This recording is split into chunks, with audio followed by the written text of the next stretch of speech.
Und los! All In wird präsentiert von Salt. But I don't want to spend the whole my life indoors. Hi, how are you? Hi, Frank. Nice to meet you. Hi. Waiting on the next storm.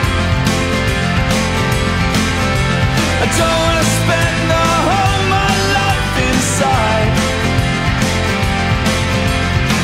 I want to step out and face the sunshine. Going back in the time, when you were a kid, would you have ever imagined that you would do what you're doing right now? Was that a dream of yours, or? Yeah, well, you see, there's a difference between imagining and expecting. Okay. I definitely, I remember watching the Freddie Mercury tribute concert as a kid on TV at Wembley Stadium, and that was a real kind of eye-opening moment for me. And yeah, I wanted to be in a band. I wanted to play that show, and I wanted to. At what age was that? Like 10 or something. You already knew? Yeah. Since I'd sort of discovered rock and roll when I was 10 and haven't really given a fuck about anything else since then. I guess your parents were very happy with that attitude. No, not really. Yeah, they're sort of just about coming around to it now, although they hate my tattoos, but anyway. They, yeah, I mean, it's I think everybody, even in the depths of my kind of independent DIY punk rock rage, age sort of 16, 17, when I sort of wanted to sort of play squat shows around the world and that kind of thing, I think there's probably still a part of me that was daydreaming about playing big shows. And so, yeah, it's cool, but like I said, that's a very different thing from actually imagining it's going to happen, and I certainly didn't think this was going to work. But you were dreaming about it at a very young age as well. Yeah, but in a sort of abstract kind of way. Yeah. The interesting thing is we read it in every article about you that you went to a school with the Prince, Prince William. You were at the same boarding school, so you could have been the best friend of the Prince, or you could have become an astronaut, but instead you became a musician. I don't think I would have made it cut it as an astronaut. And, I'm not a fan of monarchy conceptually, so I'm not sure we would have been friends. Okay. Although in fairness, I guess it's not his fault that he's born into what he is. But yeah, I don't believe in monarchy. But yeah, I mean, I don't know. I kind of my parents brought me up to kind of to sort of I don't quite want to say follow my dreams because it sounds like a Hallmark greetings card, but just to kind of have goals and work hard towards them. And so I did. I think they were a little bit miffed because they were hoping that my goals might be a little closer to their goals. But fuck it, it is what it is. Was there something they were precisely hoping for? I don't know. My parents always wanted that I become an engineer or a doctor. That was very clear. I think my parents thought I might have been a lawyer or something like that. I don't know. I think they're just something kind of a bit more kind of establishment, basically, and involving less hand tattoos. Which one do they hate the most? Do you even know? All of them. All of them, every single one. Yeah. But what about you? Which one do you love the most? I love them all equally. Ah, come on. There must be a favorite, isn't it? Oh my God. What does it say? Can we see it again? It says thirsty. Thirsty. It's in case I'm too drunk to talk to the bartender. Does that work? I've never actually tried it in any meaningful way. But that must have hurt a lot. Yeah, it did. Because I guess it's a very sensitive part, isn't it? Yeah, it's very quick as well, though. It's quite weird. You also have to have 3 people working on you. Someone holding the lip and then with a vacuum sucking out the spit as well, like at the dentist. Okay. What was the most painful? I never got a tattoo and I never will, but in case I do, I won't never say choose never. that. Never say never. I'm quite sure I will. I'm halfway through getting my back done, and the middle of my back was an extremely unpleasant experience. On top of the back pain you already have, you're adding the tattoo pain. Yeah, but it's different parts of the back. But going over the vertebrae with a tattoo gun's not nice. That sounds horrible. You know, I always ask the people who get tattoos, why do you want to do that permanently? Why is it so important to, change your body permanently? Well, I think that's the thing, though. That's kind of what I like about it. To me, if I had to be so bold as to define what punk rock means, it means the ability to define yourself, the ability to say, fuck whatever anybody else thinks I'm supposed to be, I'm going to be the person I choose to be. So you already spent some thoughts on it. How would you define yourself? Well, I mean, I wanted to be a musician, and well, my start in life, my upbringing was supposed to make me something else, and I decided against. And it's not, and I don't mean to make any of it sound easy, because you know, it's not easy to become the thing you want to be, but you can do it. You can work for it. And you know, it's a small part of it, but tattoos are part of that in a way, because it's like I'm going to choose what I look like. Okay. And I don't give two shits about what anybody else thinks about it. So if you define yourself over your job, being a musician, do you think if you ever start playing concerts that some of your identity will get lost? That's an interesting question, which slightly kind of keeps me awake at night. I don't know, maybe. I mean, another way of putting it is like an old friend of mine once pointed out that the only time he's ever really seen me kind of look comfortable was on stage. Mm-hmm. And that's certainly how I feel. I feel kind of at peace when I'm playing a show in a way that I never do anywhere else. Some people say that they become some kind of other person when they're doing music, especially on stage.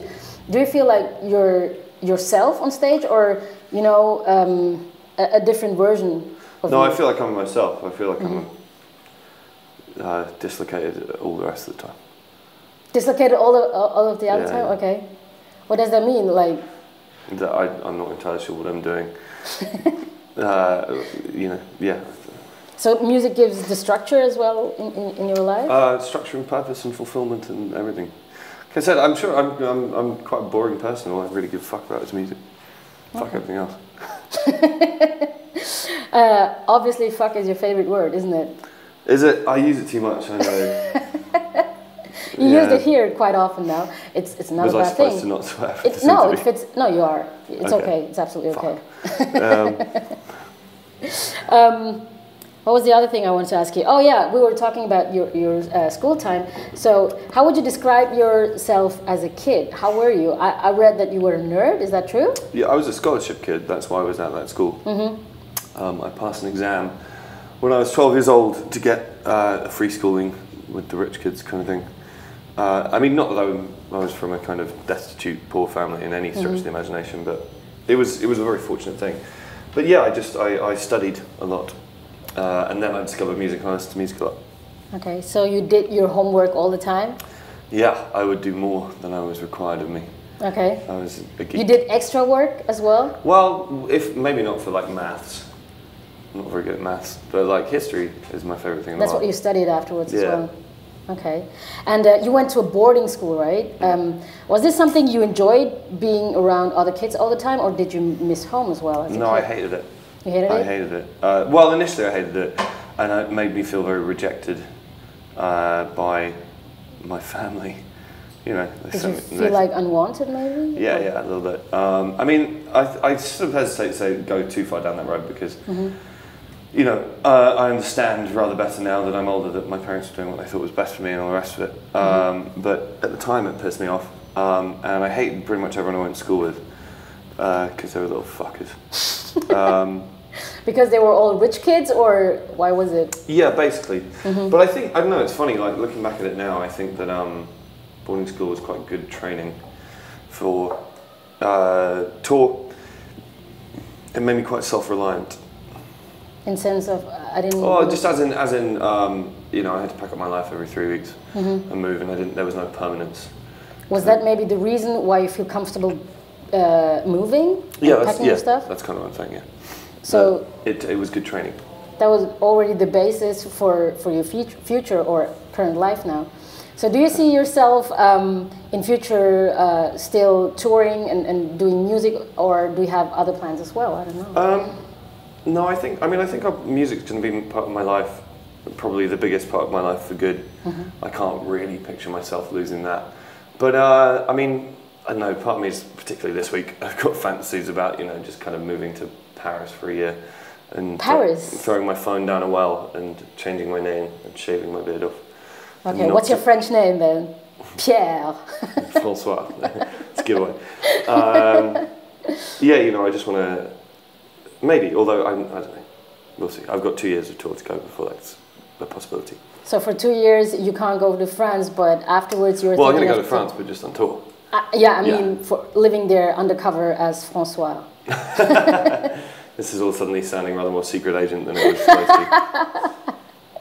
But is that a dream you have because you just want to have a time out, or? Yeah, just to kind of get away from me for a bit. That would be nice. Why? Doesn't everybody think that? To get away from oneself? Yeah. I think I like myself. Oh, okay. For now, I don't know. Maybe it's just me then. But why? Because of the lifestyle, or? Because of everything. This conversation is heading into quite serious psychological territory now. Just because of everything. I don't know. That's interesting. Well, I wish I was a better psychologist right now to ask you a very interesting question. But my best friend once said to me that I was a psychiatrist's like career case in making if I ever decided to actually talk to anybody. So you're good in digging deep. No, as in burying things. I'm English. We don't talk about our feelings. You don't. No. Why don't men talk obviously about their feelings? Why is it so hard for men? Now it's a cliche again, I know, but I don't know. Like, I mean, yeah, I don't know. Is it not cool? Is it not manly if you do so? No, it's not about that. And I mean, actually, well, it's funny you should say that because I'm sort of I'm actually involved in a bunch of campaigns right now to try and get rid of the stigma of talking about mental health issues for men and talking about it, which I think is important. No, I don't know. I don't consider my inner workings all that interesting to other people. It is interesting. Otherwise, we wouldn't do a half-an-hour interview right now with you. Okay, well, touche. Thank you very much for the conversation. We're already at the end, and next time we'll have another appointment, and it will cost $150 or something. Yeah, cool. I'm just kidding. Hey, thank you very much. Cheers, thank you. Have a good gig, and enjoy your Coke. Yes, I will. It's a Coke. It's Coke. Have a beer afterwards.